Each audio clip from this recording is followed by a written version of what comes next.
안녕하세요. 원주 해피선언의 해피스님입니다. 제가 원주로 해피선언을 준비해서 올라온 게 벌써 20일이 다 됩니다. 그간 선언의 바깥쪽 간판하고 썬팅하고 또 뭐 다른 동영상 통해서 말씀드렸지만 선언 입구까지 올라오는 계단에 6걸음으로 신시계 염정해 믿음 베품 질서 눈뜸 쉼 빛 이렇게 보통의 제가신자들의 신행의 기준과 출가자 또는 수행자들이 삶을 더 높은 것으로 또는 해탈 열반으로 이끄는 그 중심되는 개념을 6개의 단어로 표현해서 6걸음을 믿음과 베품과 질서 그리고 눈 뜨고 쉬고 빛을 바라는 이런 6걸음을 걸어 올라와서 그러한 마음가짐으로 선언문을 여는 이런 부분까지도 이제 설명을 드렸어요. 광고회사하고 어제 오늘 계속 말씀 나눈 부분은 이제 우리 부처님을 모셨습니다만은 부처님 뒷면에 어떤 그림을 배경으로 삼을 때 우리 부처님을 좀 더 우러러 볼 수 있을까 해서 이제 준비 중이고요. 그 다음에 부처님 앉아 계신 요 좌대에 어떤 글을 넣어서 부처님께 일경하는 분들에게 부처님을 만나는 마음을 이끌까 하는 부분 작업 들어갔고요. 우리 선언의 불단에는 여기하고 저쪽 양쪽으로 2개의 보시함이 달려 있어요. 이 보시함에 각각으로 보시함 1번 어떠한 이유의 보시를 할 것인가, 보시함 2번 어떤 이유의 보시를 할 것인가 하는 부분 이제 문안을 정리해서 작업을 하고 있는데 제가 오늘 밤에 대구 갔다가 부산서 이틀간 법회하고 이래 올라오는 목요일쯤에는 이제 작업이 끝날 거예요. 제 생각에는 목요일 오후쯤 작업된 상태에서 한번 부모님들께 소개해드리도록 그렇게 하겠습니다. 오늘은 제가 그 어머니를 좀 뵙고 왔습니다. 제가 원주에 오게 되니까 그간은 부산에서 한 달에 한 번쯤 그야말로 이제 늙고 병들어서 요양원에 계시는 어머니 그래도 살아계신 동안에는 한 달에 한 번이라도 내가 뵈어야 하지 않을까 하는 마음으로 원주를 방문했었는데 이제 원주에 선언을 마련하게 되니까 벌써 일주일이면 한 번 또는 2번 가까이 어머니를 찾아뵐 수 있게 되었습니다. 그래서 어머니를 만나는 이 이야기를 좀 잘 정리를 해야겠다 하는 생각을 좀 하게 되었어요. 사실 제가 이런 생각을 하는 거는요, 대부분 이제 절을 하시는 분들은 그렇게 이해하시겠지만, 제가 부처님 살아서 직접 설한 가르침이란 이름으로 가르침의 본질을 규명하는, 보통 말하자면 아주 어려운 영역에서 부처님 깨달음의 근본을 밝혀내고 그 깨달음에 근거한 12연기라는 삶의 이야기, 그 이야기의 문제를 해소하는 발정도 이런 이제 공부를 그간 중심에 두고 하다 보니까 뭐랄까요? 당장 늙고 병들어서 병원에 누워 계시는 어머니를 만날 때 내가 우리 어머니를 위해서 무슨 말씀을 해드릴 수 있을까 하는 부분이 사실은 좀 막막할 수 있어요. 다행히 제가 새출발법회라는 이름으로 보통의 제가 신자들, 불교 신자들이 더 높은 것은 좀 뒤로 미루더라도 당장 한평생 살아가는 동안에 어떻게 하면 갈수록 괴로움은 줄어들고 행복은 늘어나는 삶을 살 수 있을까? 그러고도 죽음 나오면은 하늘에 태어날까? 이런 주제의 법회를 좀 많이 했습니다. 해피스님의 새출발 법회라는 이름으로 동영상도 많이 올려져 있지요. 이제 그러다 보니까 제가 나름대로 이제 이렇게 한 평생의 마무리 과정에 들어서신, 그래서 늙고 병든 어른들에게 어떤 것을 알려드려야 하는지라고 교리적 이해는 가지고 있다라고 생각이 됩니다. 그런데 사실은 그것 가지고 병원에 계신 우리 어머니한테 무슨 말씀을 들려드릴까 하는 이 숙제가 풀어지지는 않는 것 같아요. 사실 안 그렇겠습니까? 아직은 좀 더 젊고 학습 능력도 있고 또 앞으로 남아있는 짧지 않은 삶의 과정을 내가 지금부터 어떻게 준비해 나가야 할까? 지금 내가 어떤 삶을 누적해가지고 더 나아지는 삶, 하늘에 태어나는 삶, 이런 마음의 준비가 되어 있는 분들에게 부처님은 이런 방법을 알려주셨다라고 길을 안내하는 거는 제가 생각할 때 저의 공부 과정에서 그렇게 어렵지 않다 생각을 합니다. 경이 웬만한 경우에 대한 웬만한 경우라면 아주 구체적 주제로 답을 설해주고 있기 때문에 그저 어떤 문제에 대해서 적절한 주제의 경전을 찾아서 소개해드릴 수 있는 그러면 그게 어렵지 않을 것 같은데 현실적으로 어머니는 늙고 병드셨어요. 그리고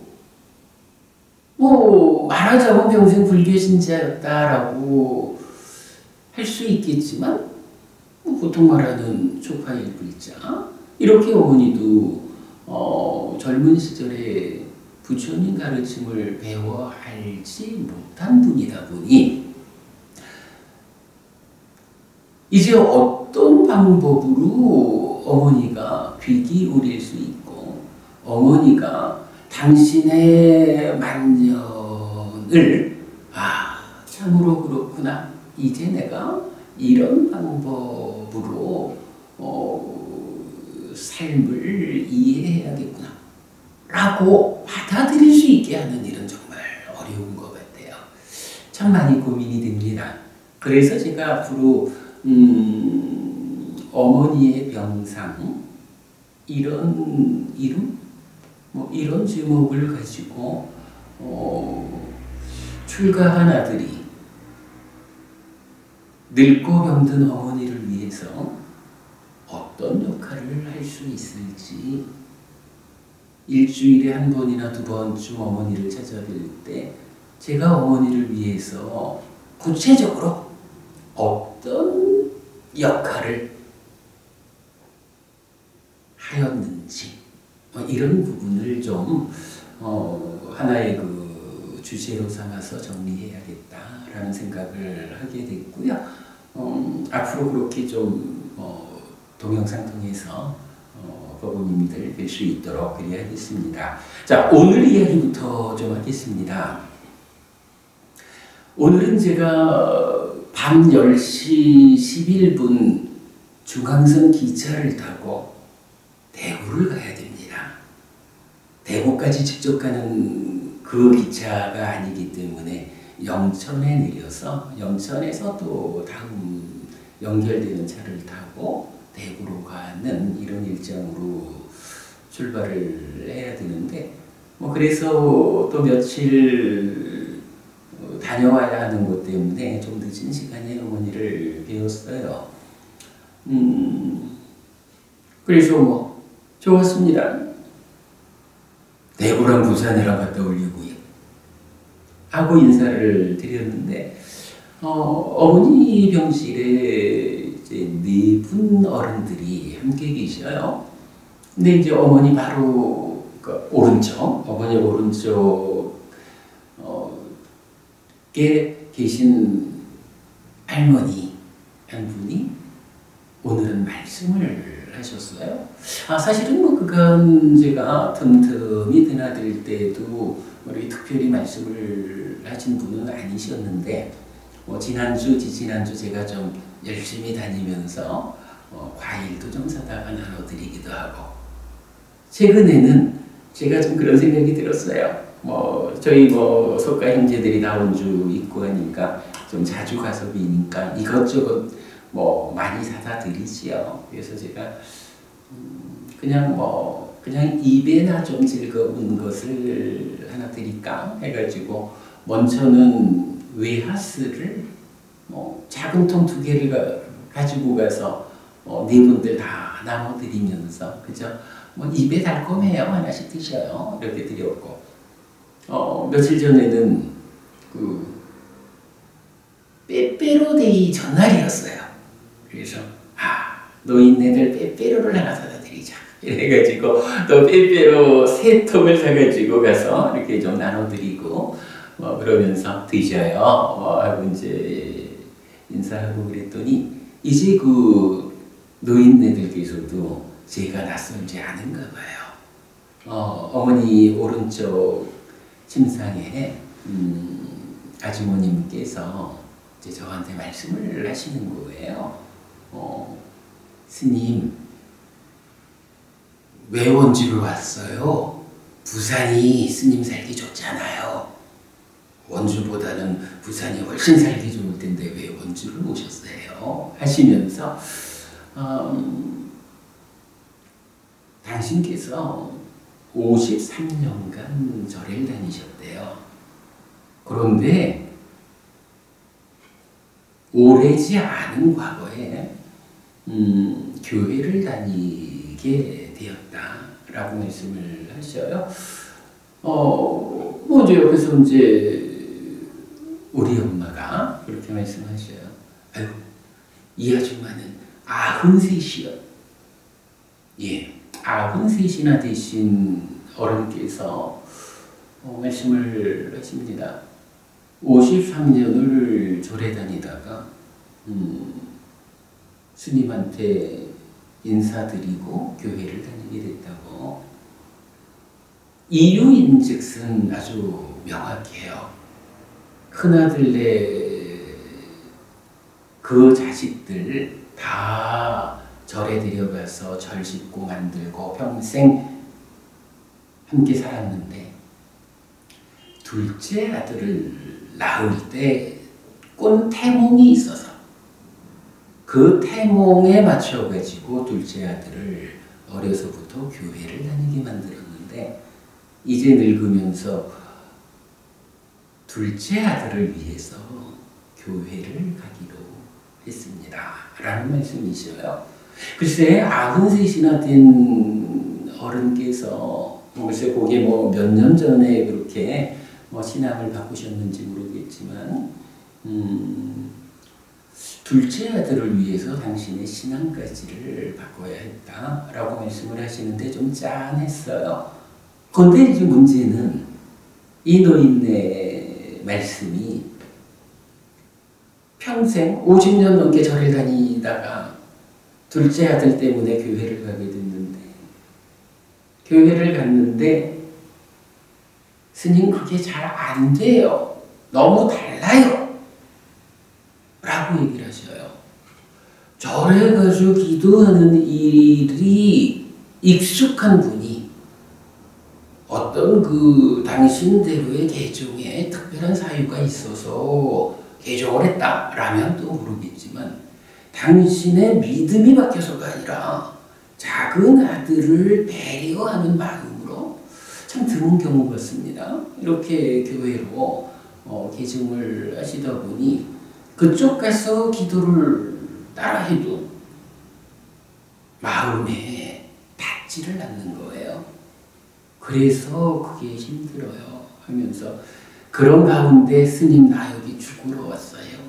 이렇게 말씀을 하시는데 좀 많이 안타까웠어요. 제가 어떤 말을 하기가 참 어렵더라고요. 다행히 최근에 제가 종교는 무엇일까라는 주제와 관련해서 세계적으로 그러니까 세계화된 종교라고 말할 수 있는 불교, 기독교, 천주교 포함이죠. 이슬람교, 힌두교, 이런 세계화된 종교라고 우리가 선을 꼽아 보면 그 종교들이 가지는 특징이 있다. 이런 종교들은 표면적으로 내가 나 아닌 것들인 세상, 쉽게 말하면 내가 너와 만나는 이 관계 맺음에서는 사실은 공통점이 있어요. 이게 불교에도 기본적으로 내가 어떻게 살아야 합니까? 라는 데 대한 질서의 기본이 5개잖아요. 다른 생명을 해치지 마라. 주지 않는 것 갖지 마라. 바람피지 마라. 거짓말하지 마라. 술이나 중독성 물질들 때문에 방일하지 마라. 이렇게 이제 5개가 기본적인 질서로 제시되는데 대충적으로 보면 이렇게 해치지 말라. 물론 이제 불교처럼 다른 생명이라고 하는 그 범위를 굉장히 넓게 기준하는 종교도 있고, 인간에 제한하는 종교도 있고, 또는 같은 신앙을 가진 글쎄 이렇게 좀 범위의 차이는 있겠지만 그래도 어쨌든 다른 생명을 해치지 않아야 한다라는 점에서의 공통점. 주지 않는 것 같지 마라. 도둑질하면 안 되잖아. 어느 종교가 갖고 싶은 거 있으면 도둑질을 해서라도 가져? 이렇게 말하겠어요. 또 어느 종교가 바람펴도 돼? 이렇게 말하겠어요. 거짓을 말하라고 하겠어요. 이런 공통점들이 있다. 그런 가운데에 종교가 어떤 차별성을 가지고 있을까라는 것은 사실 존재 자체의 문제. 나의 내면에서 어떤 일이 진행되고 있을까? 이런 삶의 깊은 영역에 대해서는 이제 그게 각각의 교주들대로의 깨달음의 차이죠. 부처님 같으면 가래의 형성 또는 자기화 과정이라고 하는 몸에 참여 없이 마음 혼자 작용하는 내면의 영역을 보완했죠. 그래서 그 삶의 심오함의 끝에 닿은 깨달음, 그러기 때문에 완전한 가르침, 우리가 이제 이렇게 표현하고 있죠. 그러나 다른 종교들도 각각 그 자리에 창조주 하나님 브라흐마, 창조주 하나님 여호와 등등 어떤 그 종교대로의 정점을 세우죠. 그런 종교들이 차별적으로 가지는 내면의 깊은 이야기, 이런 부분에서 차이가 있다라는 거야. 우리가 다 아는 거고요. 이제 그야말로 늙고 병든 이 어른들께서 지금 그런 내면의 이야기까지 고민하실 입장은 아니다 생각이 들어요. 그래서 제가 이제 그 53년간 절에 다니다가 둘째 아들 때문에 개종해서 교회를 다니는 93 대신 늙고 병든 이 어른께서 교회를 가기는 갔는데 달라요. 마음에 와닿지가 않아요. 라고 고민하는 이런 말씀을 듣고 저로서는 그렇게 말할 수밖에 없었어요. 53년 절에 다니면서도 해치지 말라라는 가르침대로 살아오셨잖아요. 늦게 지금 교회에 다니셔도 지금 교회에서도 해치지 말라고 가르치고 있잖아요. 그냥 그만큼을 편히 받아들이세요. 그러면 절에 다니는 동안에 다른 생명을 해치지 않은 그러한 업도 아주머니를 하늘로 이끌 거고, 지금 교회에 다니면서도 다른 생명을 해치지 않는 그런 착한 업이 아주머니 하늘로 이끌 거예요. 너무 어려워하지 마시고 그냥 편안히 받아들여서 우리 둘째 아들 위해서 내가 교회 다니는 이러한 삶에서도 만족하자라고 살아보셔요. 라고 그저 대답할 수밖에 없었지요. 우리가 경전을 공부하고 삶이 무엇이다를 교리적으로 이해하는 일, 그래서 정말 여러분 중요한 일이죠. 늙고 병들기 전에 더 이상 어떤 공부 과정을 진행할 수 없는 때가 오기 전에 조금이라도 더 젊어서 내가 공부할 수 있는 힘이 있고 배워 아는 대로 실천할 수 있는 남아있는 시간이 있을 때 조금이라도 빨리 공부하고 실천하는, 그렇게 삶을 바꾸는 노력을 지금 당장 시작해야 한다라는 거 참 중요하죠. 어쨌든 늙고 병들기 전에 지금 시작해야 한다라는 생각 들고요. 아무튼 93 되신 그 아주머니께 저는 그렇게 말할 수밖에 없었어요.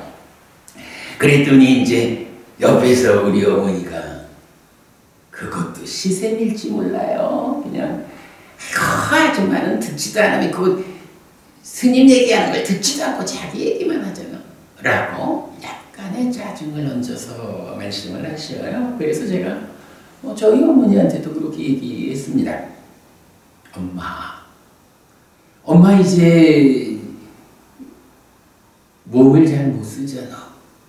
몸으로 업을 짓기 어려워졌기 때문에 이제 엄마가 지을 수 있는 업이 말로 짓는 업하고 마음으로 짓는 업이 있어요.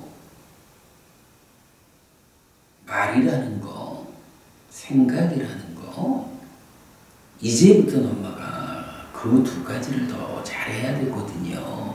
지금 옆에서 아주머니 이렇게 당신 아픈 이야기, 당신 속상한 이야기를 하면 에휴, 그래도 우리 아들이 스님이 되어 왔더니 아주머니 옆에 아줌마가 우리 아들 스님한테 저런 이야기를 다 털어놓는구나, 잘하는 거요 라고 생각해주고 말해주고, 그런 가운데 늦은 나이에 개종해가지고 교회 다니는 일이 얼마나 속상하면 저러실까라고 안타까워해주는, 안타까워해준다 이런 말이 말하자면 자비 중에 비심이 되는 거죠. 그런 마음을 엄마가 쓰셔야 돼요.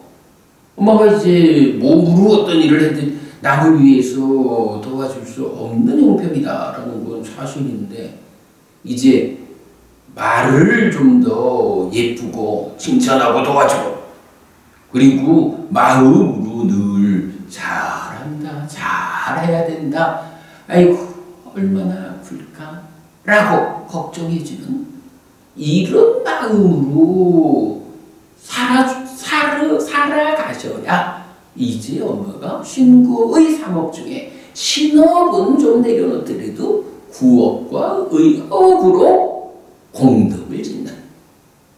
엄마가 이제 병원에서 살아가시는 그 세월 동안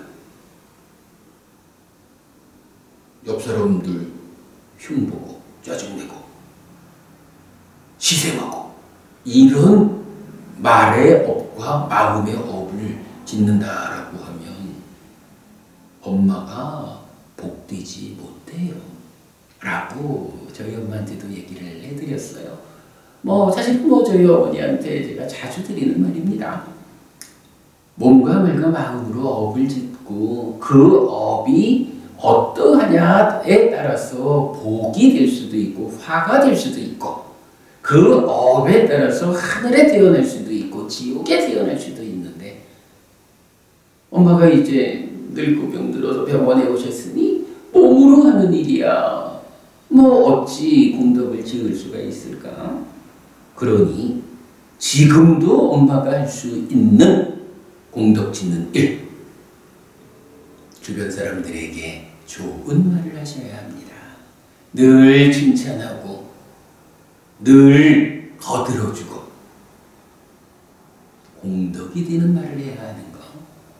늘 그대가 행복하기를 하는 마음, 그대가 아프지 않기를 하는 마음, 요게 자비죠. 이런 마음에 업을 짓는 일을 놓지 않아야 엄마가 살아있는 동안 더 행복해지고 죽어서는 그 힘으로 하늘에 태어날 겁니다. 라는 이야기 제가 제 어머니를 위해서 반복하고 있거든요. 가장 중요하다라고 생각을 해요. 어쨌든 그랬습니다. 옆자리에 계신 93살 되신 아주머니가 정말 좀 특별한 경우로 늦은 나이에 종교를 바꾸고 그에 따른 어떤 부작용으로 속상해 하실 때 제가 할 수 있는 일은 그저 아주머니처럼 이런 삶의 표면에 있는, 그러니까 삶의 표면의 영역에서 신앙심을 갖는다라는 데서는 절에 다니면서 복을 지은 그대로를 교회 다니면서 똑같이 하시면 교회 다니면서도 복을 지을 수 있으니 너무 속상해하지 마시고 그저 마음 먹고 가신 그대로 우리 둘째 아들 행복하기를 하는 마음으로 사시라고 이렇게 안내해드릴 수밖에 없었다. 다시 말씀드리지만 그럴 수밖에 없었다라는 대상이 되지 않도록 여러분 조금이라도 더 젊었을 때 내가 학습 능력이 있어서 배워 알고 아는 그대로 실천함으로써 나의 삶을 향상으로 이끌 수 있는 능력이 있을 때 그리고 그러한 삶의 과정이 조금은 더 길다라고 말할 수 있는 지금 이 순간부터 공부 시작해야 합니다. 그래야 삶이 바뀐다 하는 거 잊지 마시고요. 마지막 나올 때 제가 그래도 또 저희 엄마한테 약간의 미안한 마음이 들어서 우리 엄마 좀 부추겨 주느라고 한마디 했어요. 왼쪽에 계신 아주머니께서 웃으면서 듣고 계셔가지고 제가 있잖아요 아주머니, 우리 엄마가요 저를요 글을 잘 쓰게 낳아주셨어요. 그래서 제가 글 좀 써요. 그래서 요새도 책 만드느라고 바빠요. 그리고요 우리 엄마가요 저를요 말 잘하게 낳아주셨어요. 그래서 제가 오늘 밤에도 대구로 밤 기차 타고 대구 가서 내일 대구에서 설법하고 또 부산 가서 부산서 이틀 동안 설법하고 그리고 올 거예요. 우리 엄마가 저를 글도 잘 쓰고 말도 잘하고 이렇게 낳아주셔가지고 제가 부처님 공부를 해서 많은 사람들에게 가르침을 전하는 이런 일을 하고 있다. 이게 글쎄 우리 엄마가 평생에 최고의 공덕을 지은 거잖아. 제가 이렇게 얘기를 했어요.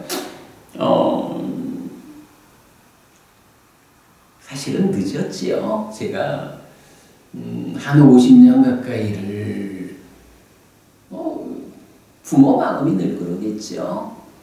50년 가까이 세간의 삶을 사는 동안에 우리 엄마가 저를 얼마나 걱정했을까.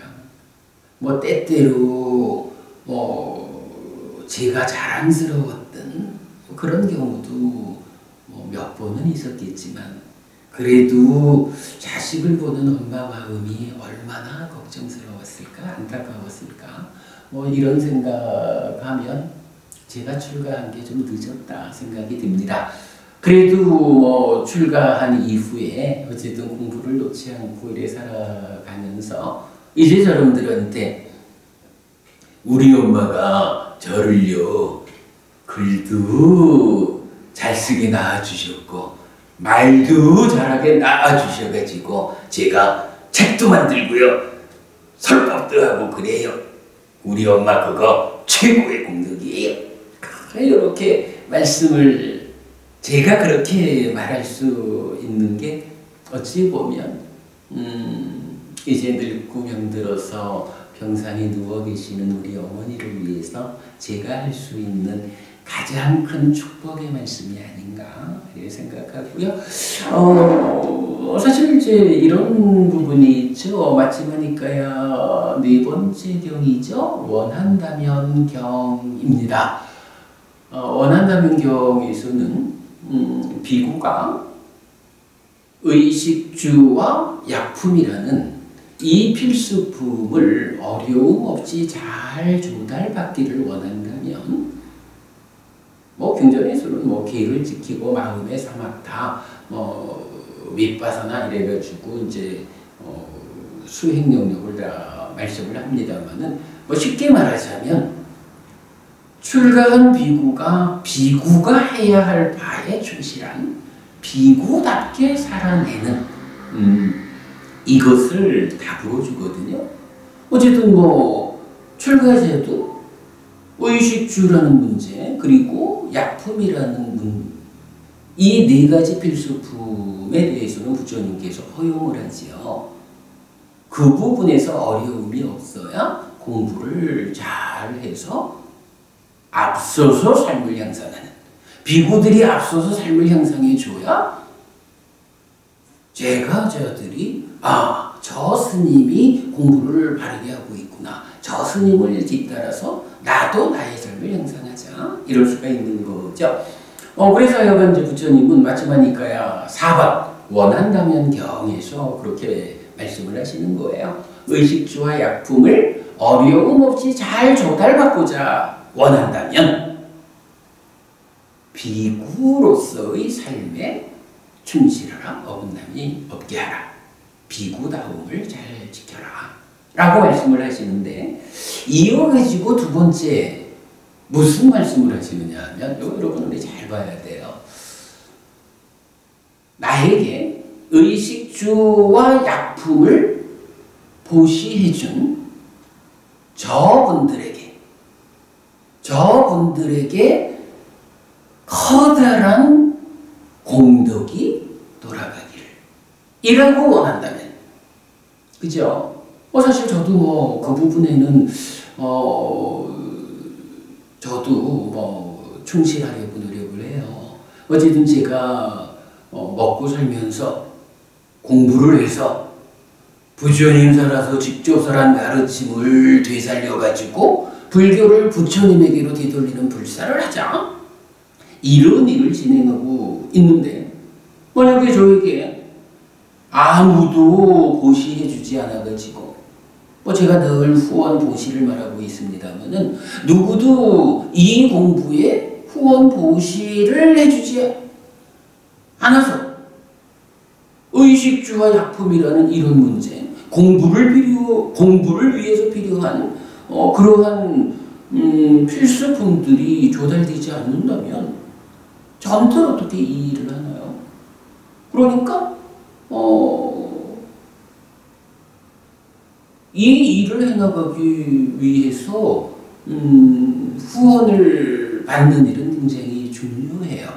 덕분에 제가 지금 여러분들의 후원 보시를 통해 가지고 먹고 살면서 조금이라도 더 정성을 들여서 부처님 살아서 직접 살한 이 가르침을 드러내고 되살리고, 그래서 불교를 부처님에게로 뒤돌리는 불사를 진행한다.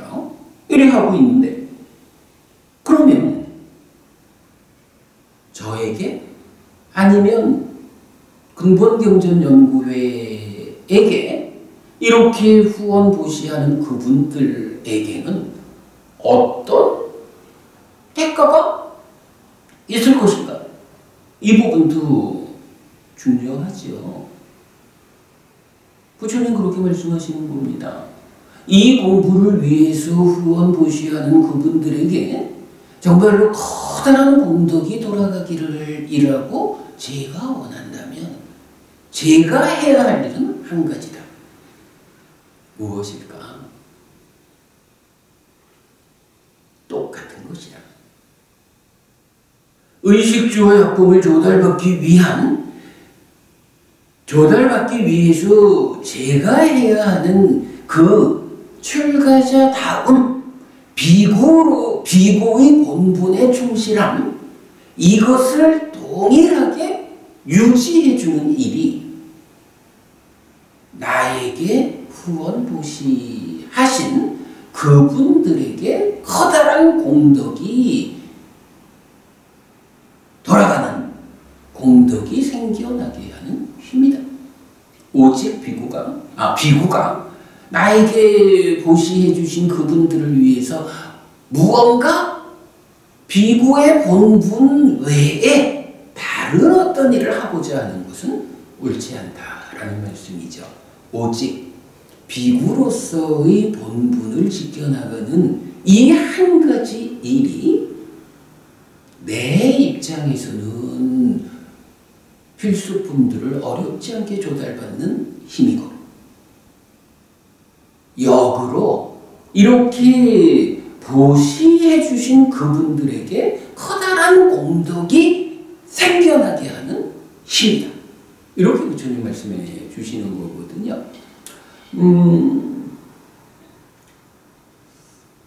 어머니를 위해서 제가 그렇게 말을 했어요.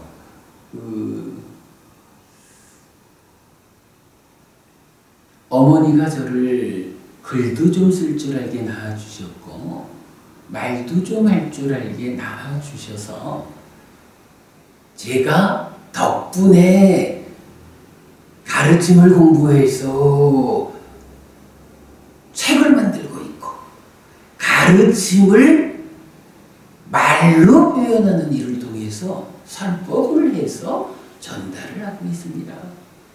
이것이 제가 비구로서의 본분의 영역 안에서 할 수 있는 가장 커다란 힘이 되고 있는데, 이 힘을 누가 주셨을까? 바로 여기 누워 계신 우리 어머니가 주셨어요. 제가 그렇게 말한 거예요. 그렇다면 이제 제가 정말로 어머니가 주신 글쓰고 말하는 이런 능력을 다른 쪽에 쓰지 않고 잘 방향을 맞춰서 잘 활용해가지고 정말로 부처님 가르침을 드러내고 부처님 가르침을 전달하는 이런 쪽에 올바르게 사용한다면 이 일을 통해서 생겨나는 그 많은 공덕이 어디로 가겠어요? 물론 기본적으로 저의 공덕이죠. 저의 삶의 현상으로 이끌죠. 그러나 제가 이런 일을 할 수 있게끔 저에게 그런 능력을 낳아주는 일을 통해서 보시하신 우리 어머니에게 커다란 공덕이 돌아가는 힘이 되는 것이다. 내가 그 일을 잘하는 것이. 이렇게 생각을 하게 되었지요. 그래서 다른 분들한테 우리 어머니 기분 좀 좋으시라고 부추겨드리느라고 그렇게 얘기를 했어요. 우리 엄마가요, 저를요 글도 잘 쓰게 낳아주셨고 말도 잘하게 낳아주셔가지고 제가 요새 부처님 일을 열심히 하고 있어요. 그功德이 우리 엄마의 가장 커다란 복이 될 거예요. 그러니 엄마 걱정하지 마요. 이렇게 이제 마무리를 짓고 나왔습니다. 사실은 뭐 오늘 말씀드린 이제 몇 가지 이야기,